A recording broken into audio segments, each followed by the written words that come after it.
Daniel 1 opens not with a miracle, but with a loss. You see, Jerusalem has fallen. The temple treasures are taken, and a group of young men are carried into exile. And among them is Daniel.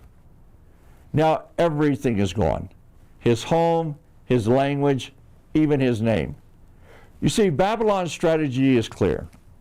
Change their surroundings, reshape their thinking, and redefine their identity. But in verse 8, the story turns with a quiet yet powerful phrase. Daniel resolves in his heart. You see, before the lions, before the vision, Daniel makes a private decision to remain faithful when no one is watching. And when compromise seems small, well, Daniel 1 reminds us that faithfulness doesn't begin in crisis.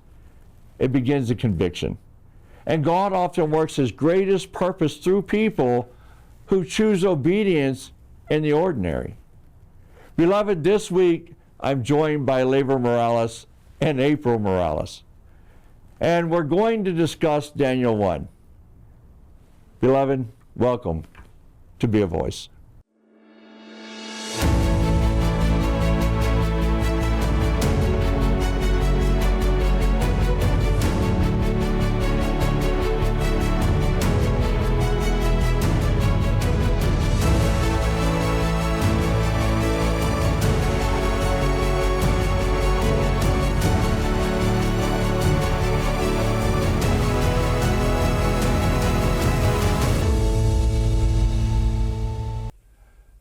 Well, welcome to Be a Voice.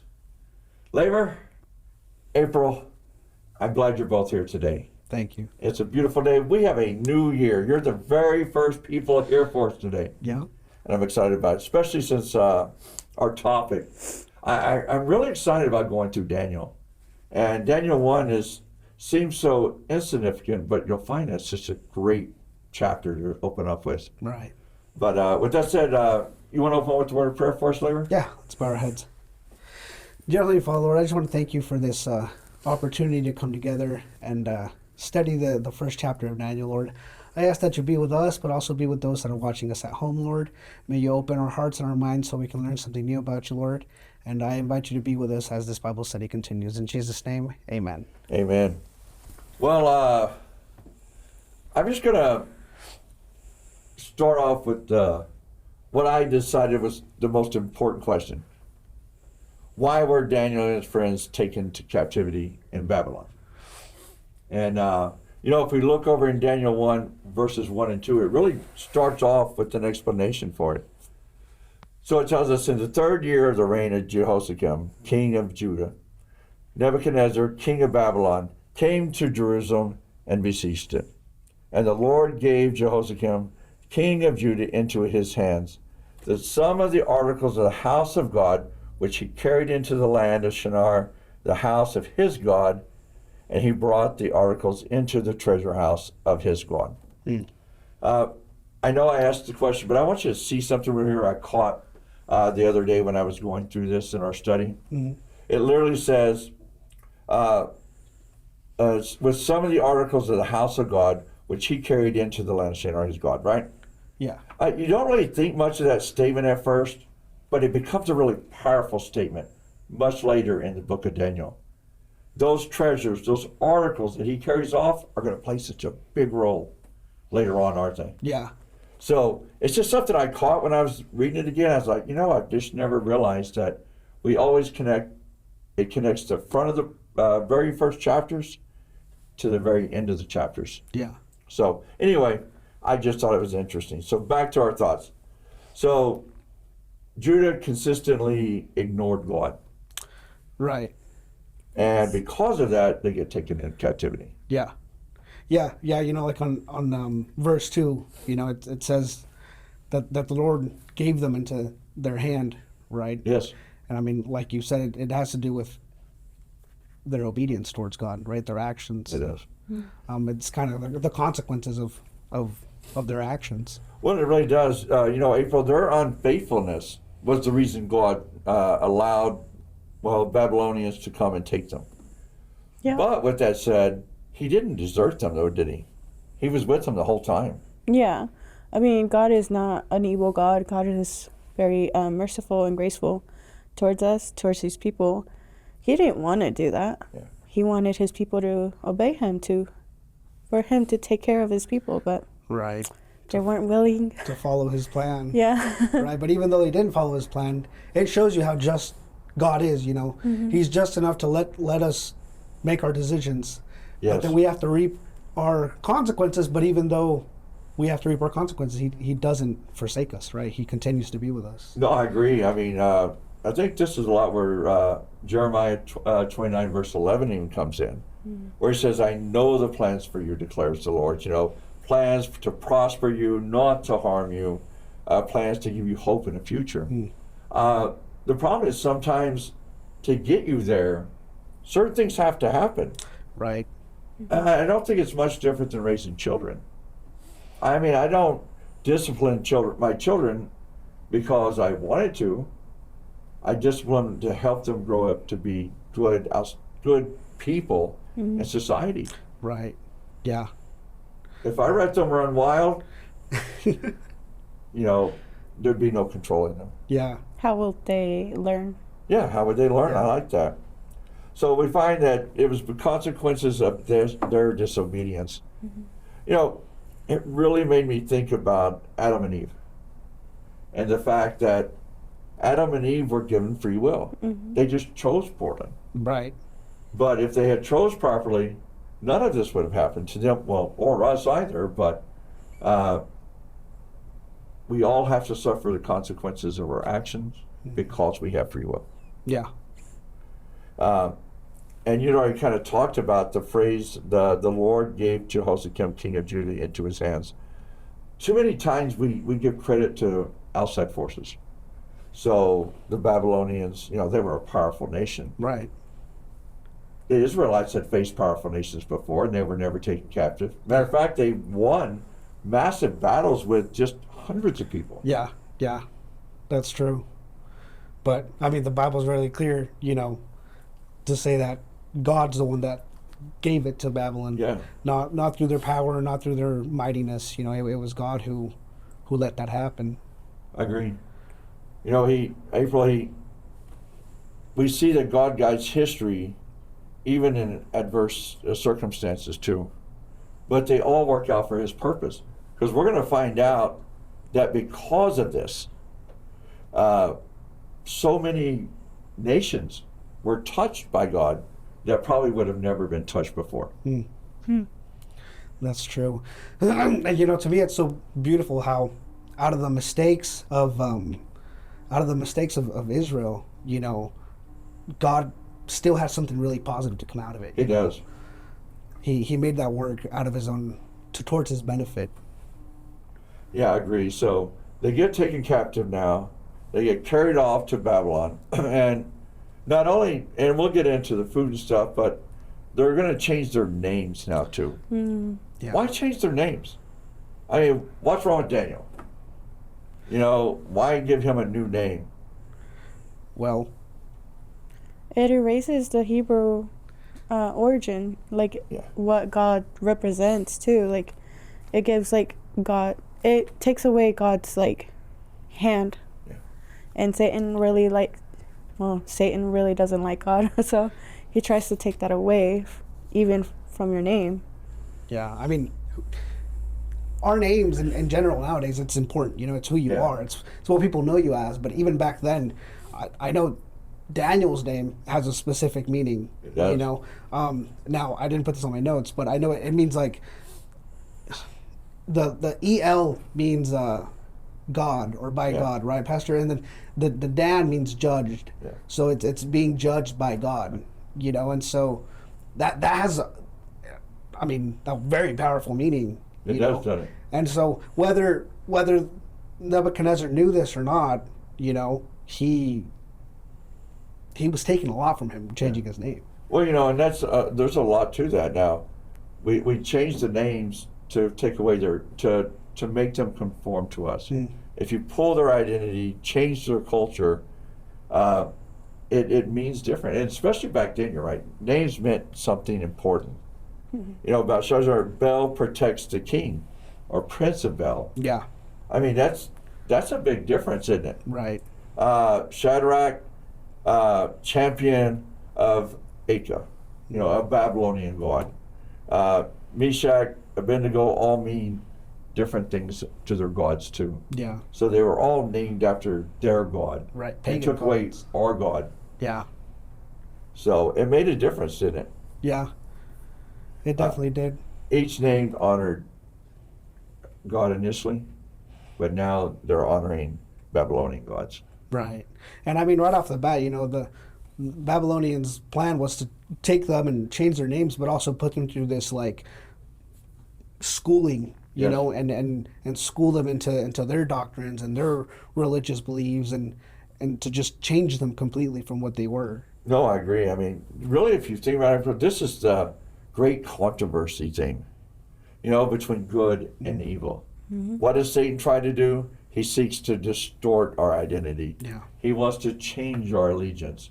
And he does that by telling us, well, it's okay what you eat. It's okay what you do with your life. They're your choices. God doesn't really care if he even exists at all. Yeah. He wants to change you. So to them, though, despite the external changes, Daniel and his friends remained loyal, though, didn't they? Yeah, they did. I think that's just an amazing example to us because it shows that faithfulness is rooted in conviction. Yeah. Daniel decided in his heart well before that food was placed on that table that he was going to follow God. Right. Right. It's much easier to be able to overcome temptation when we made that decision beforehand, right?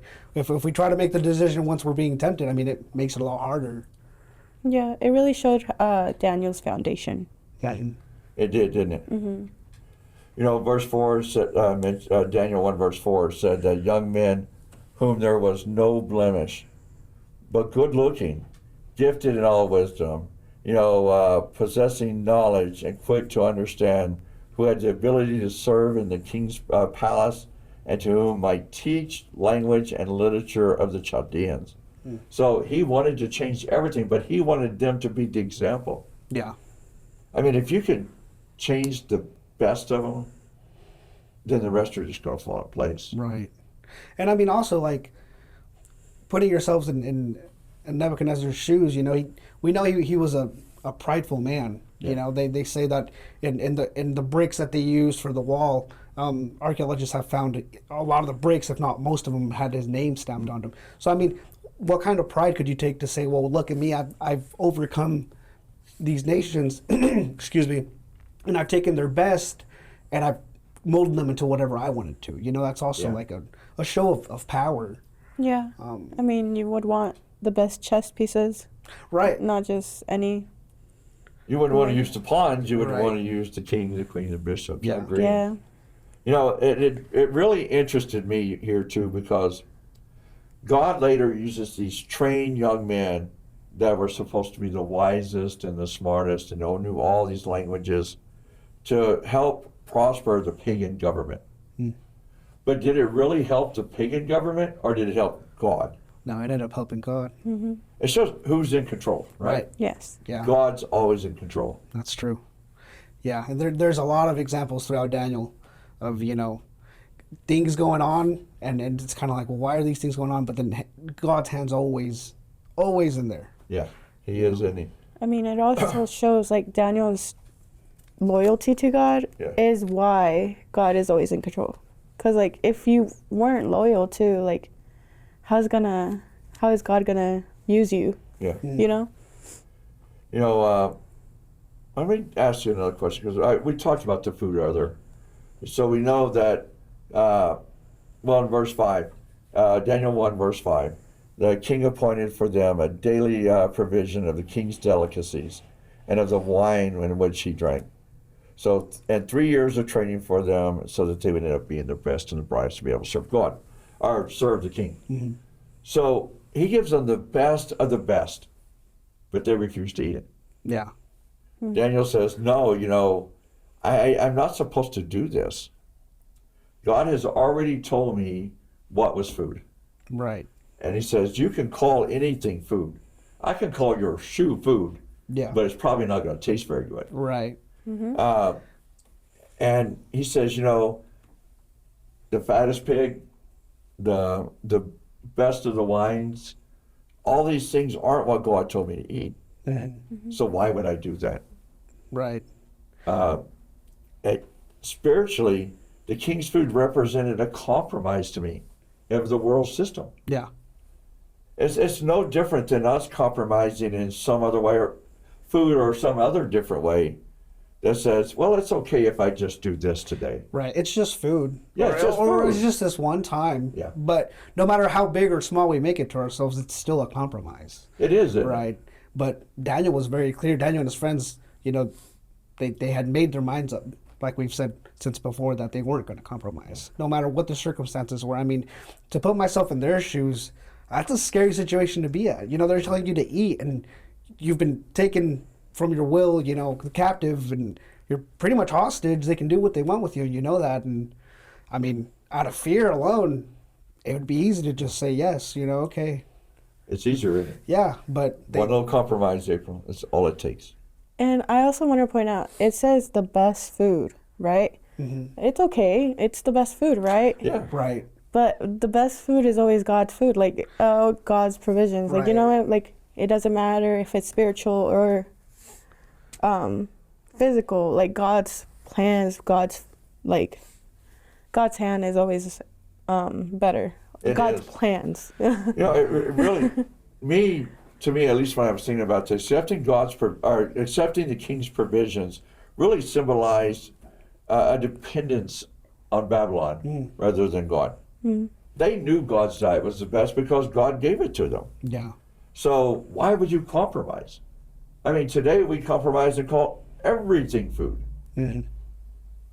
But just because we call it food doesn't mean God called it food. Right. That's true. Right. Just because it's high quality food doesn't mean it's It's good food. it's good food.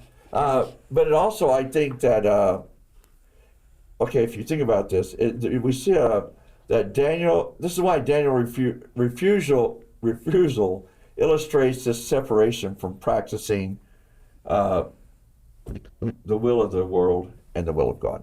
And it was just an interesting part of it, So the food did make a difference. Yeah. But it wasn't, so I guess in the end it was a lot like with the East test. It wasn't about the fruit. Right. It was about whether or not she was going to obey God. That's true. And the same thing applies here, right? I guess in the end, it's kind of like everything comes down to appetite. Right? Can we control our appetites? Yeah. Yeah, I guess so. I didn't think of Because that. if we throughout the world we give in to our appetite, whether it be for food or for the opposite sex or for whatever it is, Yeah. maybe for just movies that we shouldn't be watching. Yeah. But our appetite, it all comes down to appetite. That's true. That's true. And the better we are at not compromising at the small stuff, the easier is it going to be not to compromise with the big stuff. I agree. If they would have gave in to the food, later on it would have been easier for them to compromise in bigger things that we see, later on in the chapters. No, you're right. So, in other words, Daniel purposed in his heart not to defile himself. Right. And this was verse 8 was really powerful in there, I thought, but Daniel purposed in his heart that he would not defile himself with the portions of the king's delicacies, nor with the wine which he drank. Therefore, he requested the chief of the eunuchs that he might not defile himself. So he asked for a different diet. Right. That takes a lot of boldness in itself too, right? Yeah. Yeah. Because you're taken captive, you're thrown into a situation where you're not familiar, and then you have the audacity to ask for something different. Right. This is the best. Yeah. And now you want something less than the best. Yeah. And I want to note, by the way, they did not want his wine either. Yeah. Okay, but well, that's a topic for a different moment. Yeah. But Daniel's decision was a matter of conscience before it was a public decision. Right. It You know- started from within. It did. he had to choose well before. I don't know, maybe somewhere down that road when they were walking, we don't know what's going to happen, but guys, we really need to stick together and we need to stick with God. Yeah. Or maybe it was just they had it in their hearts so much that it was just an unspoken thing when they all got together. Yeah. I don't know. Yeah, that's true. I mean, it's such a great example for us as Christians, you know, to just know what we believe, why we believe it, and to stick firm to our beliefs, you know, to the Bible, no matter what. Yeah. But it's important for us to have that decision made Oh, I agree. from the start. You know, You know, April, this emphasizes a personal commitment to the foundation of our faith too, and maybe even to our faithfulness to God. Like you said, if we can't be faithful to the small things, then how can we be faithful to the larger things that God asks us to either do or not do?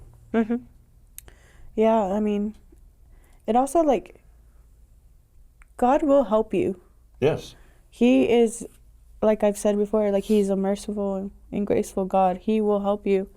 I know, like, in this situation, it's tough, but he was not afraid Yeah. because he knew God's promises. I mean, there's many promises in the Old Testament that says, do not be afraid, for I am with you, Yeah. right?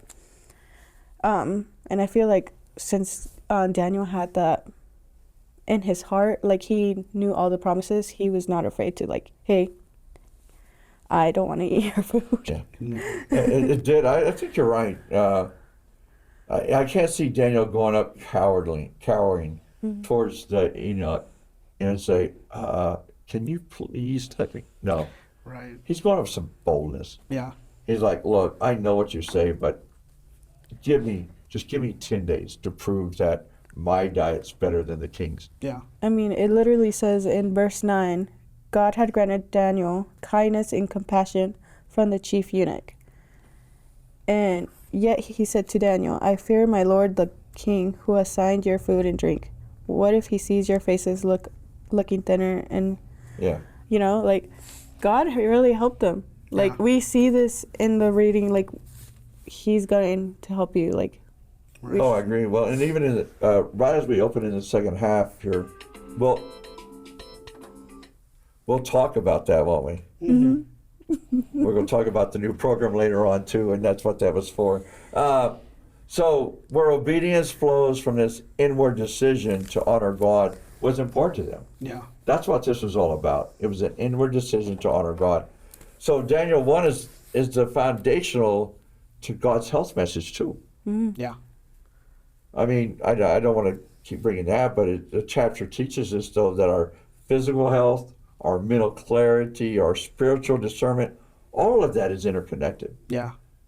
So if you're not good spiritually, well, how can you be good spiritually if you're not good outwardly in your diet and your physical fitness? And how can you have mental clarity if you're not physically healthy? Yeah. How can we serve God Yes. if we're not physically and spiritually and mentally healthy? I mean, we all have our shortcomings, Right. but I think God expects us to do our best and to grow in it. Yeah.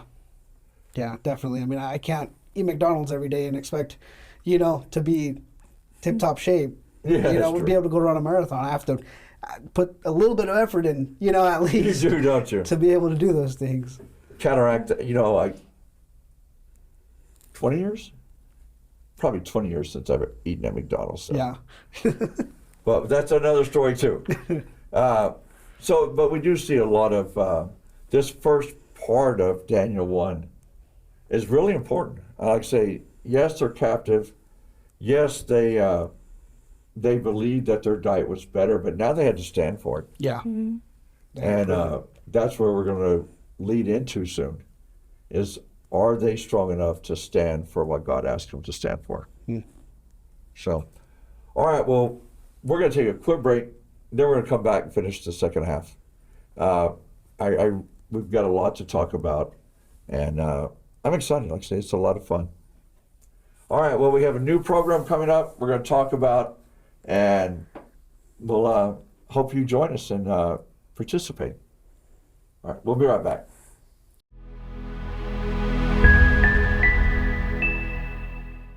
Imagine the very first moment before anything existed. There was absolute stillness. It was like holding your breath in endless space. Then his voice broke the silence, gentle yet mighty, rich and full of life, echoing through eternity. Let there be light. It was as if the heartbeat of the universe was awakening. Instantly, a radiant burst of shimmering tones, like thousands of crystal chimes colliding with the sound of thunder, and light sings into existence. Waves of sound expand outward, like rolling drums mixed with whispering wind, stretching across the emptiness. Then Jesus spoke again, and the ground rumbled and responded. The mountains rose, and you could hear the low, rumbling growl of earth shifting and forming. Valleys burst into being. Water surges from the earth as if dancing joyfully. As the rivers and oceans appear, when trees and grass burst forth, there's a soft rustling chorus, leaves fluttering like a gentle applause. Flowers open with faint, ringing notes, like tiny bells. Then life begins to breathe on like a symphony tuning up. Finally, calm returns, and a tender breeze blows over the earth.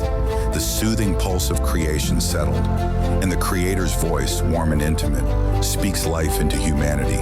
And as Jesus breathes life into Adam, a quiet sound, like a song only the soul can hear. Bring forth man. Join us January 27 and 28 as we find Jesus in creation.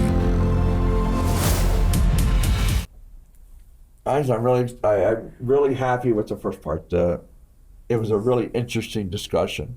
But I wanted to go back and touch on something you said a little bit earlier, April. And that was talking about that Daniel had favor with the chief Enoch. Mm-hmm. Why would God do that? You know, like you said, Daniel 1:9 says, now God brought Daniel into favor and goodwill of the chief of Enoch's. So why? Well, if we know that Daniel has a foundation with God, right? Yeah. And we know that he trusts God and he looks for him for guidance, right? Yeah. Well, let's look in Luke 12, verses 11 and 12. Whenever they bring you before synagogues and rulers and authorities, don't worry about how you should defend yourself or what you should say. For the Holy Spirit will teach you at the very hour what must be said. Yeah. Meaning, like, God is going to be with you when hard things are going to come up, but he's not going to leave you alone. Yeah. He will ease your way through that troublesome. God honored Daniel's faithfulness by making sure that the chief of Enoch and even the leadership of the entire country really favored him and his three friends. Yeah. Yeah, no, that's true. You know, being obedient to God doesn't mean you won't have any issues in your life. It just simply means if you're faithful to God, he's going to be faithful to you, right? He'll be with you throughout whatever issues you have in life. And I mean, that's pretty comforting to think of. It really is. It really does fall back into what you said, April, with in Luke 12, that God gives us the information we need when we need it. Mm-hmm. I'll tell you a story about that later. But I find it very interesting. So obedience doesn't guarantee ease, but it guarantees divine intervention when we need it. Mm-hmm. And that itself is a powerful thought. Yeah. It's a comforting thought, too. It is.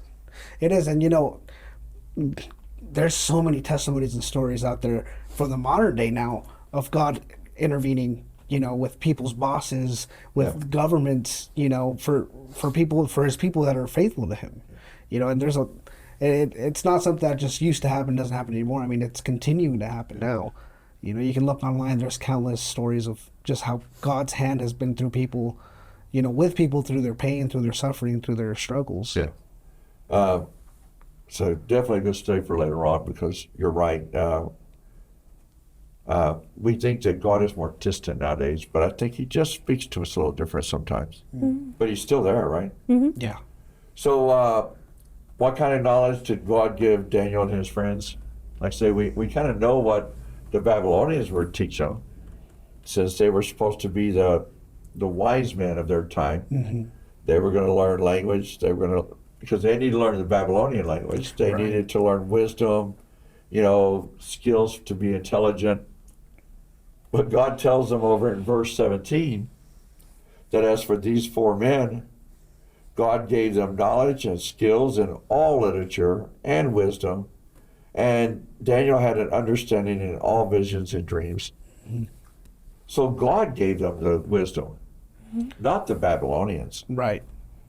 God gave them the education they needed to equip his servants to be, to logically witness to people. It goes back to Luke. God gives us what we need when we need it. How many times have you been talking to somebody and they said, why do you go to church on Saturday? That makes no sense at all. Or, seriously, these pork chops are really good lately. You should try them. Those type things. But because we understand, God gives us those answers when we talk to them. Right. Yeah. There's been times where I've had conversations and hard questions asked, and I explain things very clearly, and I'm usually not the kind of person to do that, and it's God helping me out when I need him. When we went to Cuba, doing mission trips and stuff like that, being up on stage preaching doesn't come naturally to me at all, but there's a certain point where I know it's God helping me. It's not my works, it's not me, it's 100% just God helping me do whatever I need to do at that time. Well, when we went to Cuba, I think April was the star of the show. Yeah. But definitely. I don't know about that. It does come back to James 1 verse 5 though, right? If anyone lacks wisdom, what do? We ask God for it. Yeah. Who gives generously all wisdom, finding fault, without finding fault, and will give it to you. Sometimes we ask God for a new car. Sometimes we ask him for a bigger house or whatever it is we want. But true wisdom ultimately comes from God, and all we really have to do is ask for it. Yeah. We have a part to play, but he will put every opportunity in front of us to learn those things. Right. If we ask him to. Yeah. So pagan learning isn't what's going to give you all that wisdom. Trusting in God will give you true wisdom. Right. Being faithful to God as well. Yeah, I like that. Truly being faithful to God is important, isn't it? Very important. I think that is one of the hardest things at times, though, in a world like today. We're expected to work whenever Walmart wants you to stay there and work, even if it's, during the Sabbath hours. Yeah. Especially for you, they do a lot of construction work on Saturday. Right. Not so much on Sunday. Right. Makes it difficult for both of you. Yeah. But God gives you the wisdom what to say. And That's true. both your employers work really well. Yeah. To help you ensure that. Yeah. But like I said, I've had people walk into the church doing the same thing. Just ask me questions, and God always seems to give me the answer for them. So then, why is the gift of understanding visions important? That's a pretty cool gift, though. That is a cool gift. It prepared Daniel, and we'll see later on in the chapters why it's really important. But it's God knew what his plan was, right? God knew what his plan was for Daniel, and so he gave him this understanding, because later on it was going to help Daniel help God. You know. But I think it goes even farther than that. Yes, he helped Nebuchadnezzar understand things. But because it's documented in here, isn't Daniel's understanding of prophecy even helping us today? Yeah, that's true. Yeah. Daniel's prophecies there's like two kind of prophets, right? There's the classical prophets, the ones that go through, it's like a sermon. Yeah. And then Daniel is the apocalyptic. And we really see how I know it seems like pretty hard to understand for some people, but I feel like if we read the whole Bible, especially like this half, the first half, everything before Daniel, it gives us examples. It doesn't like really like give us new ideas. It gives like examples from the past books to understand it. So I really, this gift really prepared Daniel for his prophetic role in later chapters, right? That helped Nebuchadnezzar and not just him, but others, right? Mm-hmm. But it even helps us through today, especially as we try to go through chapters 2, 7, 8, all of those outline this end time plan that he's got for us. Yeah. Now, people have taken it way too far at times and tried to set dates and count them out. But if we're just patient, God will reveal those things to us. Right. Besides, he's the only one that knows the whole plan, right? Yeah. That's true. He's given us a broad outline, yeah. but he hasn't given us the fine-tuning of when and where. Yeah. And me personally, the book of Daniel I've learned has taught me how to be at peace with knowing, end time prophecy and stuff like that, because like you said, God gives us the outline. We know the details, we know how it's going to end.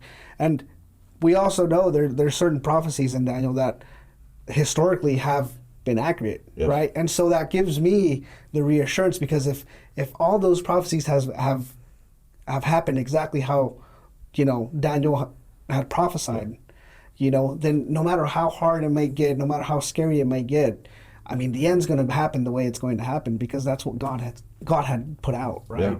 And so to me, that I've learned, it's given me such a comfort. Instead of being afraid of certain things or afraid of certain prophetic chapters in the Bible, it's more of a comfort now instead of a fear. You're right. It's it's a really good companion with the Book of Revelation too. Mm-hmm. So what we find is Daniel gives us a really broad outline of it, but he's not wrong about the dates and times, especially when we get into what we call the 70-week prophecy, the 2,300-day prophecy. All those are, what we'll find is as we go through them, everything that Daniel tells us is not only correct, but it also happens exactly when it's supposed to happen. Yeah. So we look back for some understanding, and then we can kind of see as we go forward into the New Testament, these prophecies being fulfilled. Yeah. And that's exciting. Yeah, That it is. is. And it further goes to show, like we were talking in the beginning, how God really is in control of the situation. Yeah. And how he was back then for Daniel, and how he will continue to be for us in the future. No matter how crazy things might seem, God's hand's ultimately controlling everything. Mm-hmm.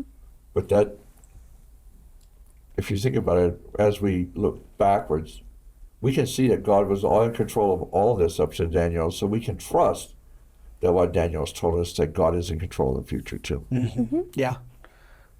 Yeah. All right, so what about Daniel's long service? I mean, what's that indicate about his faithfulness, maybe even? Remember, verse 21 real quick. Thus Daniel continued into the first year of King Cyrus. Daniel's service started at King Nebuchadnezzar and ran all the way through Cyrus. Yeah. He influenced how many different kingdoms at that point, Right. How many different rulers? Yeah. No, I mean, it was quite a bit of them. And, because of his faithfulness, right, to God, Yeah. God was able to use him and continue to use him. So he blessed him with more life, more opportunity. We see that he scales a little higher and stuff like that. And he's kept around those higher tiers of the government because he has a good reputation throughout all of the different kings and stuff because of his character, right? Because of his usefulness. Yeah. But it all traces back to, because he's faithful to God, then God is faithful to him. Mm-hmm. Yeah. That's true. So his faithfulness, his faithful servant was able to stand even throughout all the political changes that came about. Yeah. It really shows, like, Daniel is really a good example of, like, even though you've been taken to a foreign land, you can still, like, if you're faithful to God, he will help you. Like, Right. like, it doesn't matter where you go, God will always be with you. Yeah, and God can always use you. Yep. You know, I know we brought up like work, a couple, the last question, but it's true. You know, it doesn't matter what situation you are. You know, for me, construction. You know, construction work it's a good environment, but you know, a lot of the guys are, you know, you can meet some rough people, and they have their way of speaking, their way of acting, their way of resolving issues, and even in that situation, that's totally different from what your church might be like. God can still use you to speak to people that you didn't even think they even cared about Jesus. Yeah. You know, and the next, you know, you're having an hour-long conversation with someone on a job site, and you know, you're having God's giving you this chance to spread the message to them. You know, so no matter how crazy situation we might think we're being put into, I mean, God, if we're willing and we're faithful, God can use us, just like he used Daniel in Babylon. Yeah. You know, Maria had a lot of that same type of experiences in the hospitals. Mm-hmm. You know, people she worked with, or even patients, asked questions, and she was able to give answers without even knowing who she was or being the pastor's wife. They just asked questions, and she was really surprised. Yeah. So she was able to touch a lot of hearts that way. Yeah, that's awesome. That's awesome. So we do see, like I say, Daniel gives us a lot of information about the future, and we see through our past that it was all accurate up to there, so we can trust it up to now. Mm-hmm. What is the main message of Daniel then, especially for believers today? How we should be faithful to God. Yeah.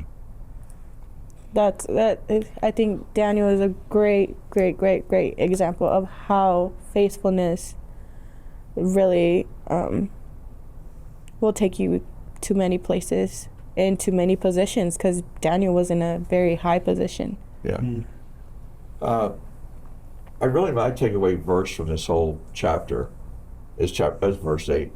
And I know we've read it, but Daniel purposed in his heart that he wouldn't defile himself with the king's delicacies and all that. Yeah. How do we purpose our hearts before we go into situations? Mm-hmm. When we go out into the community and people meet us, do we honk and scream at them because they made stupid mistakes? Do we take it in kindly? You know, when someone's running late, we're sitting there waiting for them, are we getting frustrated and acting foolish, or are we understanding at times? Yeah. All these things play a role, and I really believe that Daniel helps teach us those things, though. Mm-hmm. But it also teaches us faithfulness in some of the smallest things in this world. Yeah. You know, if we can be faithful in our daily lives, that's kind of what we said, you know, in our choices of what to eat, in our choices of what day to worship, and in our choices of how we present ourselves to people. Yeah. You know, being on construction, it's not much different than being in the Navy.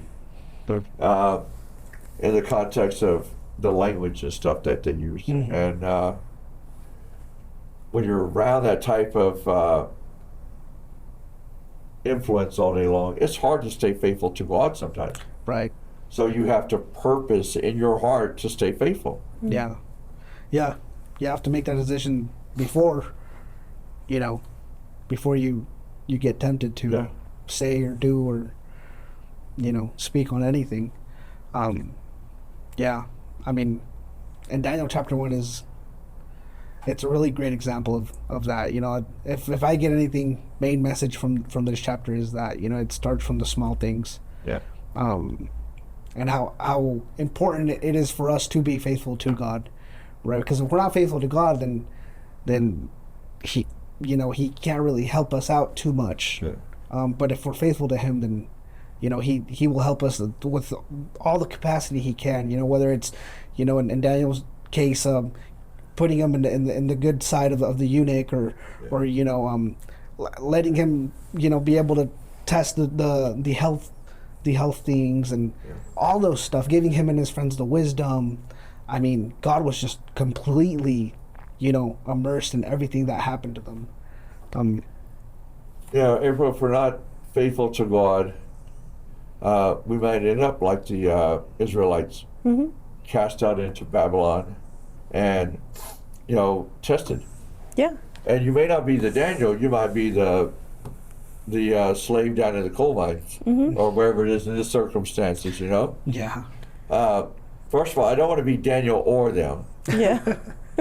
But at the same time, if we're faithful to God, He'll carry us through it, though, even if we are. Yeah. I also want to point out, like, his temptation was with the best food that King Nebuchadnezzar gave them. It wasn't just like some flimsy thing. Like, it was the best thing. Like, I don't know if it was the best name, but the temptation was best food, right?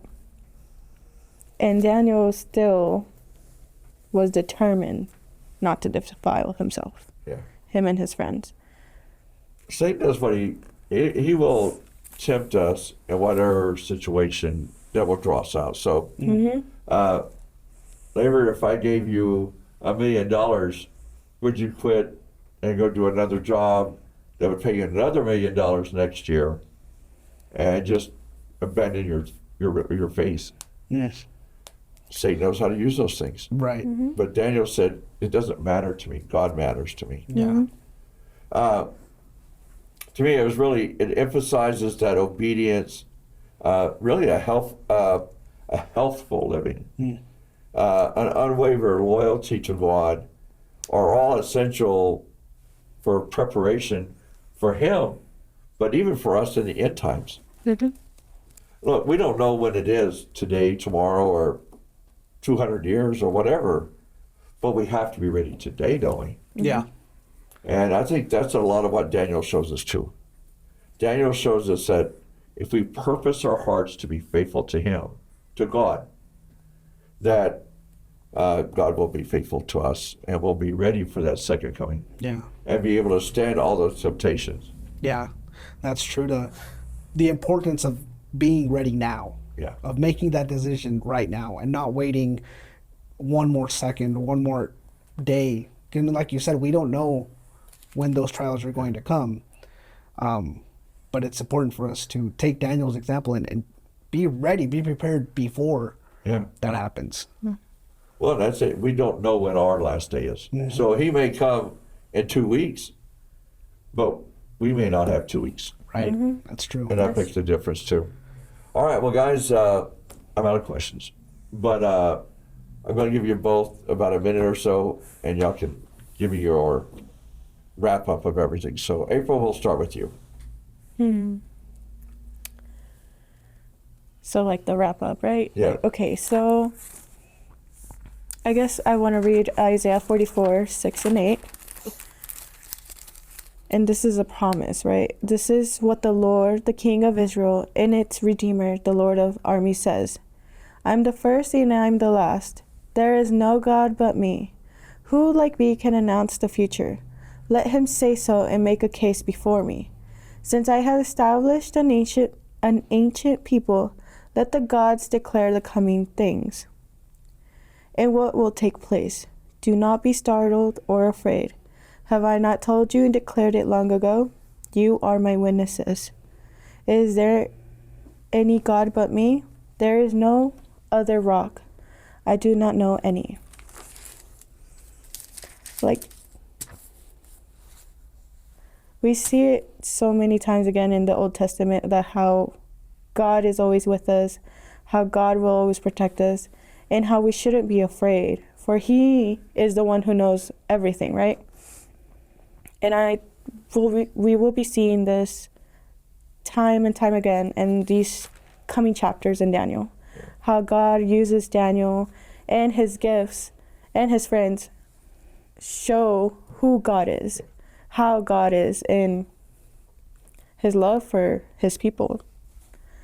Oh, I like it. Laver, she makes a good point. I like the Bible verse because it makes a point. He lays it all out for us. We can go back in time to see a lot of what Daniel has prophesied about, that it came true. And we can even work through the whole system. And we'll talk about that, especially when Daniel starts laying out some dates for us. But she's got a great point. She does. If God is faithful in these things, how can we not trust him in the things that we don't understand? Yeah. Yeah. And there's no other God that can do what he can. Right. Exactly. So. Yeah. So you have your 1 minute. Yeah, well. I don't know if you can be what she said, but you have a minute. Yeah, I definitely, I can't be what she said. She did a really good job. But, I mean, what I learned from chapter 1, the first chapter of Daniel, is the importance of being ready right now. Yeah. Right?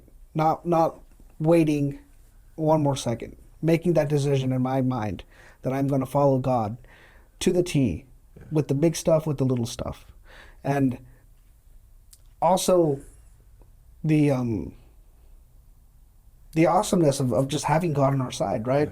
Of how faithful God is. We see a lot of God's faithfulness in his hand and in helping Daniel and his friends. And, he'll do the same for us, right? So I find a lot of good feelings in that. Comfort. And knowing that comfort. Yeah. I like it. I find a lot of comfort in that. I don't disagree with you. Like I say, overall, Daniel 1's a great opening statement. First of all, it gives us little hints of things that are going to come, but also sets him up as the main character of the whole story. That we need to watch him, and the the other 3 men with him. But it's better than a novel you open up, because it's already set you up and you're excited to see what's going to come now. Yeah. And chapter 2 is just amazing. So we're going to have a couple that are going to start next week. We're going to open up chapter 2. I don't know if we'll ever get through that one in 1 week, because there's just so much to it. Yeah. But it may take us 2 weeks. But I'm excited about it. Guys, I'm glad y'all two were here to open up this wonderful book with me. And I look forward to see where it ends up. And if I'm not broken, you're on the very last chapter 2 with me, so. Chapter 12? Yeah, chapter 12. So Yeah. we're going to do chapter 1 together and chapter 12 together. I'm excited. So we'll see what your perspective is as we get to the end of it too, and what you take away from the whole book. Yeah, that'd be great. Yeah, well. All right, so before we leave, April, why don't you close with the word of prayer? Dear Heavenly Father, I want to thank you for this day, Lord. I want to thank you for this time that you have given us. Lord, I pray that you have opened the minds and the hearts of people who are watching this, and keep opening our hearts and minds for the lessons that are to come in this whole book of Daniel.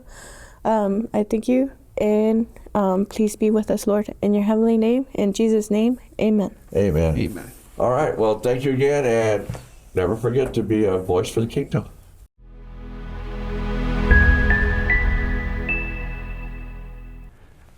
Beloved, as Daniel 1 comes to a close, nothing dramatic has happened yet.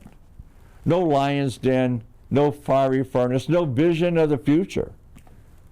Just a table of food, a quiet decision, and a faithfulness to God. Daniel and his friends were fully immersed in Babylonian culture. They were educated in its language, trained in its wisdom, and given new names to reshape their identity. Yet Scripture tells us they emerged not weaker, but stronger. Why?